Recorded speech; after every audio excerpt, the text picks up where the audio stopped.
What's that? What? Guys, I just got word from the control room that Catherine is right here in the building and he is ready to perform his song. So now, all the way from France, give it up for singer and actor Catherine performing his song, Moustache!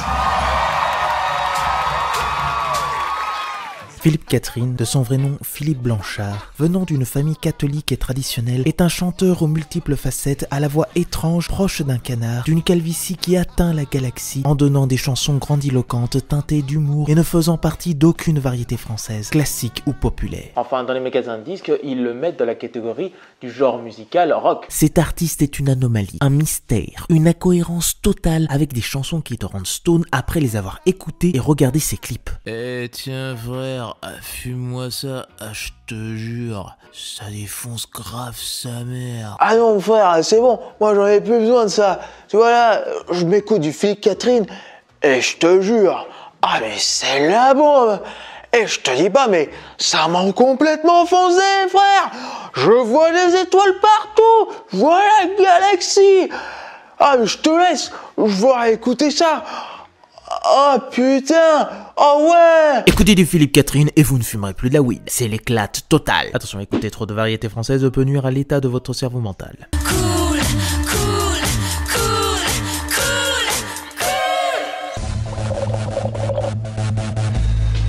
Oui, la particularité de ces chansons, c'est qu'elles ont pour but de ne pas vraiment réfléchir, mais de ressentir sa musicalité et ses paroles. Je pense qu'un musicien qui intellectualise sa propre musique, c'est terrible. C'est terrible. C'est beaucoup de... ça va dans le mur, direct. Pour moi, hein, je pense. Okay. Mais je préfère quand il y a de l'inconscience, quoi. Après, on peut trouver des messages, surtout dans son dernier album, mais je pense que Catherine s'en fout un peu. Oui, c'est bien une trompe d'éléphant. Il est là pour montrer des chansons qui peuvent ne rien dire et peu importe si ça plaît ou non. Son style se rapproche assez d'un mouvement qui se nomme easy listening, qui regroupe des airs simples et accrocheurs aux accents de bossa nova en proposant des textes morbides mais teintés d'humour. Mais il n'est pas resté que sur ce genre musical-là. Il est allé sur du rock et dernièrement de l'électro, où dans certaines de ses créations poétiques, on est proche à l'univers du synthwave. D'ailleurs, l'une de ses inspirations a beaucoup été sur le chanteur-guitariste Jonathan Richman, qui propose des chansons qui vont dans de l'improvisation et dans de la simplicité, ce qui fait que ça reste dans la tête. Il a en plus fait les chansons du film Marie à tout prix. Taisez intensément, tel est Marie comme avant, la voyez-vous comme il la voit. Comprenez-vous pourquoi, si vous le trouvez toujours insensé, la suite va vous étonner. Car ça n'a rien d'un coup de cœur pour lui, c'est l'alchimie et Marie. Ouais, lui à tout prix, il veut Marie. Énorme. Plus ça s'éloigne de la pédagogie, mieux ça vaut pour moi. Et dans les mélodies de Philippe Catherine, il y a toujours une réflexion de répétition sur un mot particulier pour qu'on puisse l'avoir facilement dans la tête. Il faut que le refrain soit le centre de toute la chanson. Les paroles sont inutiles tant qu'on a le refrain. Bien sûr, il y en a qui sont inertes à ces chansons et considèrent que c'est une régression de la variété française, comme par exemple... Je pense que c'est un type complètement cynique qui se fout de la gueule du monde et qui attend les réactions. Je pense qu'il a très bien compris comment fonctionne le système depuis une trentaine d'années, qui crie au génie dès qu'il y a de la pseudo-provocation. Et Ah non, on a dit qu'on n'en parlait pas. Il avait une vision très paranoïaque de ce que j'étais. Bon, c'est pas étonnant puisque je pense qu'il souffre de paranoïa. Donc ce qui l'oblige à, évidemment, à fermer ses propres frontières. Je vois que j'ai affaire à un professionnel. Bref, ces chansons et ces clips m'hypnotisent et nous emmènent au-delà de l'absurde et de l'étrangeté en ne sachant pas si ce qu'il fait c'est du nanar ou du génie. Il est toujours dans le côté très improbable de ces chansons pour mieux nous émerveiller. Et ça se voit aussi quand il compose des chansons pour des chanteurs et des chanteuses comme la femme de la tartelette, qui est Ariel Dombal.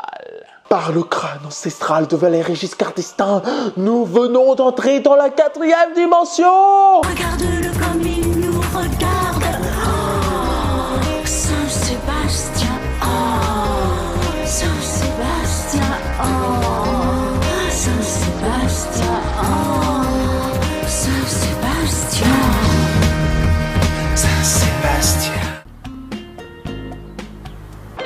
En résumé, ces objets musicaux ont un soupçon de curiosité qu'on a envie d'analyser ses secrets inébranlables. Et il est quand même assez populaire pour avoir écrit autant de chansons pour des artistes et fait des feats avec d'autres chanteurs et chanteuses. Même Gérard Depardieu a chanté avec lui. Après c'est normal vu que Catherine sort avec la fille de Depardieu, Julie Depardieu, qu'on la voit dans ses clips et qu'il a déjà 2 enfants avec elle. Mais bref, je m'égare. Oui, parce que Philippe Catherine n'est pas qu'un simple chanteur venant d'une galaxie lointaine remplie d'étoiles et d'amphétamines. Mais c'est beau ce que tu dis. Je ne sais pas. Cet homme s'est donné un devoir de proposer son travail pour tous les arts existants. Il s'est déjà targué le fait de réaliser son premier film en 2005 avec Peau de cochon. Bon, je lis le synopsis sur Allociné parce que je ne l'ai pas vu. Alors... Un ovni cinématographique composé de sketchs pour lequel le chanteur Philippe Catherine a engagé ses proches et ses amis. Sous des dehors légers percent des thèmes autrement plus sérieux, le fantasme, la mort, l'enfance. Bien que ce soit filmé comme un documentaire, il y a quand même le genre absurde et malaisant qui viennent des chansons de Catherine, qui sont toujours là et qui sont très comiques. Et si vous avez le bon goût de l'humour underground, je pense que ça peut vous plaire. Et ça a l'air d'être le premier film français en found footage. Ah bah non, il y avait le film C'est arrivé près de chez vous qui est sorti en 92. Hein. Oui, mais c'était un film belge, donc ça ne compte pas. D'ailleurs, regardez ce film. C'est quand même bien fait. Et dans les extraits que j'ai vus du film, il est vrai que c'est très amateur, mais c'est ce qui fait pour moi son charme et l'ADN de l'artiste. Il fait un peu de ce qu'était YouTube à ses débuts, où l'amateurisme pouvait plaire au public. Enfin, c'est-à-dire que je me suis occupé de la lumière, des décors, j'ai été chef opérateur avec une petite DV. Ah, toute cette simplicité sur YouTube. C'était le bon vieux temps. Je suis vieux. Mais il n'a pas fait que ça. Il a aussi été compositeur pour certains films comme Un homme, un vrai des frères Larieux. Il a été parolier, illustrateur pour des livres pour enfants et auteur. Mais le véritable second job qu'il a entrepris, en plus d'être chanteur, c'est sa carrière d'acteur. Il a commencé sa carrière tranquillement sur des seconds rôles jusqu'à arriver en 2010 sur un film où il a le premier rôle et qui est assez autobiographique avec Je suis un no man's land. Et ce qu'il fera sur beaucoup de ses rôles, c'est d'avoir des personnages assez lunaires qui sont proches de sa personne. Et tout ce qu'il a proposé dans le cinéma et la chanson lui ont permis de recevoir des prix prestigieux comme le César pour un meilleur second rôle pour Le Grand Bain, le prix des Globes de Cristal, le prix des Victoires de la musique et le prix Patrick Devers. Il est encore parmi nous, ce salaud. Mais c'est cool alors. C'est super cool. Et pour ses choix cinématographiques, c'est un peu... J'ai pris n'importe quoi. Bon, j'exagère un peu. Disons qu'il fait 2 choix dans sa carrière. Soit il va dans du cinéma populaire, soit il va dans du cinéma plus intimiste, indépendant et plus expérimental. Et c'est justement une œuvre de cette catégorie que nous allons traiter. En plus, c'est le bon moment de parler de ce genre de film, avec cette élection électorale qui arrive et qui sent bon la myrtasse. Et c'est pour ça que nous allons parler d'un film assez spécial dont il a le rôle titre avec Gaz de France, qui est un putain de film assez sous-estimé. Bonjour, chers francophones, je suis le bonimentin français. Je suis ici pour vous parler du cinéma français de A à Z.